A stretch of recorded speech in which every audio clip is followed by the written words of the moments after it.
Beli sekarang, besok harga naik. Demikian bunyi salah satu presenter TV, salah satu televisi swasta nasional yang mengiklankan produk-produk properti yang diklaimnya akan naik dengan cepat. Apakah sekarang masih demikian? Mending mana beli aset di properti atau nambah aset di reksadana dan saham? Yuk kita bahas di video ini. Guys, welcome back to our channel. Kembali lagi dengan gue Samuel dan ini istri gue Claudia. Kami pasangan suami istri kantoran dalam perjalanan menuju financial independence. Di channel ini kalian akan temukan video-video seputar karir, keuangan, adulting, dan topik-topik menarik lainnya. Jadi kalau kalian suka dengan video-video yang ada di channel ini, feel free untuk subscribe dan nyalain lonceng supaya YouTube kasih tahu kalian kapan ada video baru lagi dari kita. Ya, sebelum kalian mulai video ini, kalian mau disclaimer dulu bahwa video ini kami buat berdasarkan pengalaman kami berdua sebagai suami istri dan karyawan biasa gitu. Jadi kami bukan praktisi keuangan, kami tidak punya otoritas untuk memberikan financial advice ataupun advice lainnya. Jadi mengingatkan lagi teman-teman yang menonton video ini untuk membuat semua keputusan keuangan teman-teman setelah melakukan riset dan matang dengan keputusan teman-teman. Jadi nggak ada tuh ya kata Kosem, kata Ciklau harus begini, semua keputusan diambil teman-teman, termasuk keuntungan dan termasuk kerugiannya. Jadi hati-hati dengan setiap keputusan finansial yang teman-teman buat. Di drill untuk beli properti. Sepertinya ini jadi pengalaman yang semua orang yang nonton video ini harusnya bisa relate. Di zaman gua awal berkarir, orang tua gua pun sama. Jadi 1-2 tahun mulai berkarir, daripada uangnya nganggur nggak diapa-apain, saya nyicil rumah aja gitu. Nyicil rumahnya di mana? Jauh di pelosok pinggir Depok sana. Hampir ke Bogor dengan janji bahwa akan dibangun jalan tol satu hari nanti dan sampai hari ini belum dibangun dan akhirnya singkat cerita rumah yang dijanjikan harganya naik itu naik sedikit, tapi kenaikannya pun akhirnya di net off karena aku harus ngereparasi rumahnya sebelum dijual gitu. Nah, itu salah satu pengalaman yang aku sering share kalau ngomongin soal properti.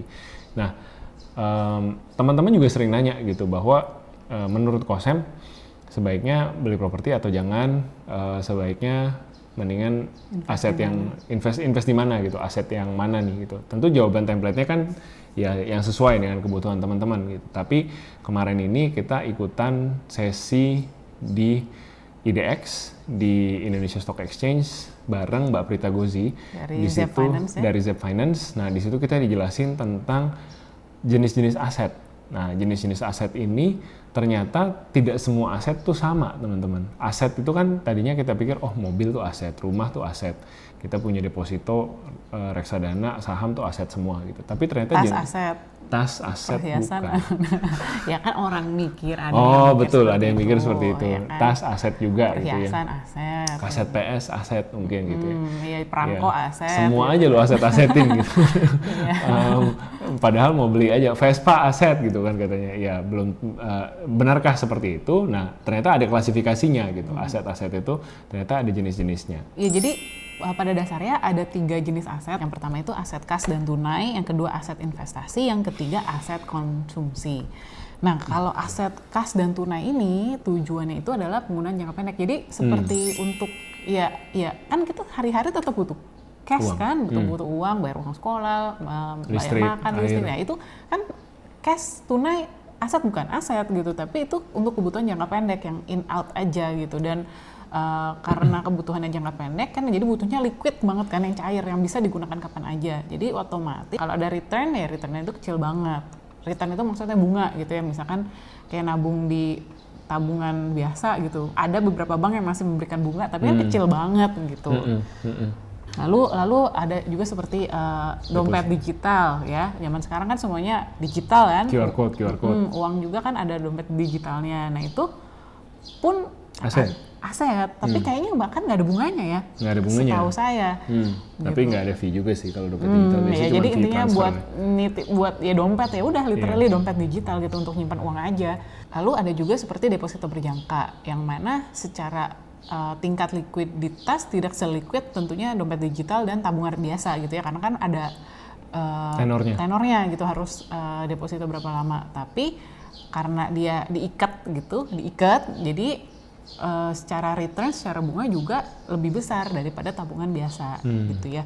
Dan yang terakhir juga ada reksadana pasar uang. Nah itu yang tadi ya, yang pertama aset kas dan tunai. Nah jenis aset kedua adalah aset investasi. Ya ini mungkin aset yang kita lebih sering dengar di media mainstream gitu ya. Masuk aset investasi ini ada reksadana pertama. Ini reksadana tapi bukan reksadana pasar uang ya, misalkan reksadana campuran atau reksadana murni saham. Kemudian ada SBN retail, contohnya kayak Ori yang baru selesai masa perdagangannya kemarin itu, pada beli nggak tuh? SRI yang kemarin tuh. SRI yang kemarin. 17. Kemudian ada emas, logam mulia, ini juga termasuk aset investasi. Kemudian ada saham juga termasuk aset investasi, kepemilikan teman-teman pada saham tersebut, dan fintech lending, ini juga termasuk aset investasi. Yang tadi saya sebutkan itu adalah aset-aset investasi yang nggak diapa-apain pun ada returnnya gitu ya. Jadi udah kita masukin aja uangnya akan mendapatkan imbal hasil. Nah ada jenis-jenis aset investasi yang harus kita maintain dulu gitu. Contohnya tanah, kebun, properti tuh tadi. Jadi kan itu misalkan nih kamu punya kos-kosannya kan nggak mungkin didiemin doang toh, kan harus sewa yang jaga, yang bersihin, kamu harus bagusin kamarnya, renovasi berkala, maintenance berkala, iklanin. Betul, iklanin. Nah itu kan butuh modal, butuh usaha. Dulu butuh usaha ekstra, butuh modal ekstra gitu ya. Di awal-awal mungkin ya, atau secara berkala sedikit-sedikit. Berkala, gitu. betul. Terus kayak misalkan tadi kebun gitu kan, kamu punya kebun kan atau tanah juga harus diurusin ya. Misalkan kebun, kamu mau harapkan bisa ada hasil kebunnya ya kan, kamu harus sewa orang untuk berkebun gitu kan, untuk mengusahakan tanahnya gitu ya. Lalu misalkan kayak punya tanah pun kan harus diurusin gitu ya. Secara berkala kamu harus cek ini jangan-jangan didudukin nggak secara liar gitu kan, terus harus terus di tembok-temboknya itu harus terus dipastikan menutup sempurna gitu kan. Jadi intinya ada extra effort gitu ya, agar aset-aset yang seperti tadi itu, saham, kebun, properti itu untuk bisa menghasilkan pendapatan pasif gitu ya, untuk menghasilkan pendapatan untuk kamu, itu ada effort ekstra yang dibutuhkan gitu. Nah yang terakhir ini aset konsumsi. Kenapa dibilang konsumsi? Karena sedang kamu konsumsi itu asetnya. Contohnya rumah, properti yang kamu tinggalin gitu ya. Kalau tadi kan properti misalkan buat kos-kosan ya itu bisa dibilang aset investasi lah, karena kamu nggak tinggalin sama sekali, memang untuk investasi, untuk menghasilkan pendapatan pasif untuk kamu gitu ya. Tapi kalau misalkan rumah tinggal pribadi, mobil pribadi, ya itu berarti aset konsumsi kamu gitu, karena kan selama kamu pakai ya tidak menghasilkan uang gitu kan, justru malah nilainya itu terdepresiasi terus gitu. Ya rumah, mobil itu kan terdepresiasi gitu kan. Kamu punya gadget canggih-canggih gitu kan, punya kamera, punya iPhone terbaru. Yang lagi mau jual ginjal buat iPhone 14. Nah itu aset sih, betul gitu kan, aset. Tapi aset konsumsi dan nilainya suatu hari bisa nol gitu ya, aset yang bisa terdepresiasi. Lalu juga misalkan ada seperti emas tapi dalam bentuk perhiasan. Nah ini juga kan perhiasan kamu pakai juga kan gitu, jadi ya selama dipakai berarti tidak bisa menghasilkan nggak seperti logam mulia gitu kan, nggak ada cash flow-nya. Nah kalau logam mulia juga kan kenapa dibilang aset investasi, karena kan nilainya itu juga lebih terjaga gitu ya. Kalau misalkan udah jadi perhiasan ya biasanya sih akan ada dipotong ongkos bikin segala macam gitu. Jadi kalau memang tujuannya untuk investasi ya belinya emas logam mulia aja gitu ya.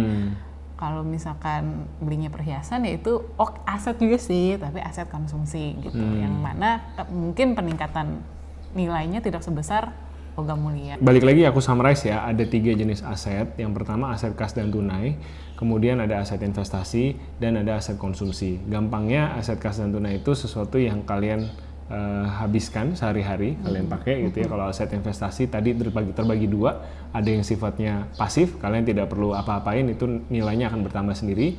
Ada yang sifatnya aktif, kalian harus kelola, tadi kayak tanah, kebun, itu harus dikaryakan dulu baru bisa menghasilkan uang. Kemudian yang terakhir ada aset konsumsi, jadi sebenarnya sesuatu yang kalian belum bisa dapatkan imbal hasilnya karena barangnya sedang kalian konsumsi sekarang gitu, meskipun ya itu termasuk aset yang juga di pembukuan itu ya bisa ditulis sebagai aset gitu, yang nilainya terdepresiasi tiap tahun gitu. Nah balik lagi ke pertanyaan di awal video tadi, mendingan beli properti atau saham. Nah semuanya kembali ke tujuan keuangan teman-teman. Tujuan keuangan teman-teman saat ini untuk apa? Kalau memang teman-teman seorang praktisi bidang properti, mengerti market properti di kawasan tertentu, percaya bahwa kawasan tersebut bisa menghasilkan, punya pengetahuan yang cukup untuk berinvestasi di sana dan ingin masuk ke sana sebagai investor properti, berarti memang itu ya bertujuannya untuk berinvestasi. Tapi kalau saat ini teman-teman bilang bahwa oh saya maksain untuk beli rumah deh gitu, seperti gua tadi, seperti di awal video tadi, nggak ngerti kawasannya, di ojok-ojok sama orang tua untuk beli rumah, akhirnya beli tanpa pengetahuan yang cukup tentang daerah tersebut. Ya tentu lebih aman kalau teman-teman berinvestasi di jenis aset yang bisa menghasilkan secara pasif. Tanpa harus diapa-apain. Betul, misalkan tadi ya reksadana boleh pasar uang, boleh reksadana saham, atau misalkan teman-teman berinvestasi di deposito bahkan sekalipun gitu, itu jauh lebih aman. Gampangnya adalah teman-teman kalau memang kita purely mikirin cuannya gitu ya, hitung aja berapa persen investasi tersebut dapat menghasilkan keuntungan tiap tahun. Kalau rumah kan agak susah dihitung tuh, rumah ini bisa dijual mungkin 10 tahun gitu, betul, 5 tahun betul. baru ada naikkan harga. Betul, gitu. dan sekarang juga harga properti kan nggak terlalu naik secara luar biasa kan kondisinya sekarang. Jadi mungkin ya lihat aja keuntungan yang teman-teman mau capai sebagai target itu berapa persen dan keuntungan tersebut bisa dicapai di mana gitu. Kalau misalkan teman-teman cuma nyari 4%, 5%, ya daripada beli rumah mendingan masukin ke deposito BPR juga udah dapat gitu, 4-5% gitu. Pasti lagi tiap tahun segitu gitu selama uangnya teman-teman roll over terus gitu. Nah, balik lagi ke tujuannya apa. Tapi kalau tujuannya memang aku memang passionate di bidang properti, aku pengen belajar, ini bisa jadi properti pertamaku yang aku investasikan, ya silahkan gitu ya, dengan segala resiko dan tanggung jawab yang harus teman-teman emban selama proses belajar tersebut, ya silahkan masuk gitu. Tapi ketahui bahwa ada resiko dan ada rewardnya juga yang teman-teman bisa dapatkan. Ya, jadi mungkin kalau boleh di-summarize gitu ya, kalau memang investor pemula gitu yang benar-benar nggak ngerti apa-apa, yang nggak punya market insight tentang misalkan ya properti di mana yang harganya mau naik, bener-bener awam gitu ya. Karena properti naik di Jakarta belum tentu di Surabaya naik juga loh. Properti itu sangat segmented sebenarnya ke daerah tersebut. Bukan cuma sampai ke kota ya, bahkan bener-bener sampai ke area. Maksudnya Jakarta pun Jakarta mana nih gitu kan? Terus udah Jakarta misalkan Jakarta Barat, Jakarta Timur, nah itu timurnya sebelah mana tuh? Itu beda-beda banget gitu kan, tergantung dengan pembangunan di kawasan tersebut. Nah, jadi kalau untuk misalkan investor pemula banget gitu kan, yang bener-bener nggak ngerti apa-apa banget, gitu mungkin ya kalau jadi menyarankan nih, jadi takut salah nih, ya mungkin gini, untuk teman-teman yang pemula banget ya carilah yang instrumen aman, investasi yang low maintenance dan semudah dipahami mungkin gitu. Nah, apa yang kira-kira teman-teman mudah pahami, ya silahkan telaah sendiri berdasarkan kemampuan masing-masing gitu. Kalau memang pahamnya saat ini ya deposito ya logam mulia gampang, tinggal lihat chartnya gitu. Ya nggak apa-apa daripada nggak mulai gitu kan. Daripada nggak mulai uangnya ditaruh di bawah kasur nih, lagi ada banyak berita nih uang dimakan rayap karena ditaruh di bawah kasur. Iya, banyak, hati-hati juga gitu. Jangan sampai kita terlalu naif pikir ya udah uang disimpan aja di rumah gitu. Iya, nah ini sekedar sharing ya. Sekedar sharing, saya di awal-awal belajar investasi itu ya cuman bahkan ya udah belajar habit menabungnya dulu gitu. Habit menabungnya dulu, waktu itu instrumen investasinya di awal-awal bahkan cuman tabungan biasa gitu kan, tabungan biasa, terus kekumpul agak banyak gitu kan, baru coba beli logam mulia gitu kan, terus entah kekumpul lagi agak banyak, coba di deposito gitu. Jadi ya seperti itu sih, ada journey pembelajarannya juga gitu untuk saya gitu ya. Kalau memang nggak ngerti banget, kalau nggak paham banget, prinsipku sih mendingan nggak usah gitu ya. Daripada rugi, daripada kenapa-napa, mendingan nggak usah, yang aman-aman aja, ngerti-ngerti aja. Harus bisa tidur nyenyak pokoknya setelah taruh uang di situ, karena kamu ngerti gitu, uang kamu tuh ada di mana. Kalau nggak ngerti ya nggak usah, nggak apa-apa. Ini kamu kehilangan kesempatan seumur hidup. Iya nggak apa-apa. Tahun depan udah nggak segini harganya, nggak apa-apa. Saya nggak ngerti gitu. Bilang aja saya nggak ngerti dan saya tidak mau terlibat dengan sesuatu yang tidak saya pahami. Sebenarnya ini prinsip untuk semua jenis investasi sih, nggak cuma properti versus saham aja, tapi ya sekarang kan segala macam dibilang investasi kan gitu. Hati-hati juga gitu. Kalau itu terlalu sulit untuk kalian pahami, ya mendingan nggak usah taruh uang di situ, nggak apa-apa. Ya, betul. Ya ini juga berlaku nih, misalkan kalau saya nih sebagai wanita sering banget kan dengar tas itu investasi, tas mahal gitu kan. Vespa itu investasi, Ya. bisa naik harganya. Ini limited edition gitu. Kalau kalian gimana ya? Kalau kalian benar-benar ngerti gitu kan tentang seluk-beluk dunia Vespa, seluk-beluk dunia tas branded, Jam tangan juga kadang jam gitu ya. tangan ya udah silakan gitu. Tapi kalau balik lagi kalau emang belum ngerti buat yang pemula-pemula ini ya sebaiknya investasikanlah uangnya di instrumen yang benar-benar ngerti gitu ya. Benar juga tadi yang kau bilang ada yang beli nggak gitu, karena instrumen investasi itu jadi makin menarik ketika pasarnya tuh makin besar. Ketika makin liquid, makin banyak orang paham dan makin banyak bisa menjual belikan barang tersebut. Jadi kalau pasar yang kita masukin itu semakin segmented, marketnya kecil sekali, ya mungkin teman-teman bisa lihat apa yang terjadi dengan kripto sekarang gitu. Tidak banyak yang main di situ. Begitu pemain-pemain besarnya keluar, nilainya langsung drop begitu jauh gitu. Nah ini bukan hanya kripto ya, tapi market apapun termasuk tas dan lain-lain tadi yang kalau kita nggak pahami, kita asal masuk, yaitu sebenarnya membahayakan diri kita Resiko sendiri. tinggi lah, itu Resiko tinggi. high risk, ya mungkin high return juga gitu. Kalau ngerti. Ya, kalau ngerti. Kalau nggak ngerti, ya bisa jadi high risk zero return gitu ya. Jadi itu tadi pendapat kami, pandangan kami tentang saham versus properti. Mudah-mudahan bisa mencerahkan buat teman-teman yang lagi mikir-mikir. Belajar investasi memang butuh waktu, butuh pemahaman, dan kita mau thank you juga buat IDX, Zep Finance, dan Mbak Prita Gozi yang udah nge-upskill kita dengan pengetahuan yang kita perlukan. Mudah-mudahan kita bisa dari sharing ini juga membagikan sedikit dari apa yang kita dapetin di kelas tadi, biar teman-teman bisa Sama-sama makin belajar. melek finansial sama-sama.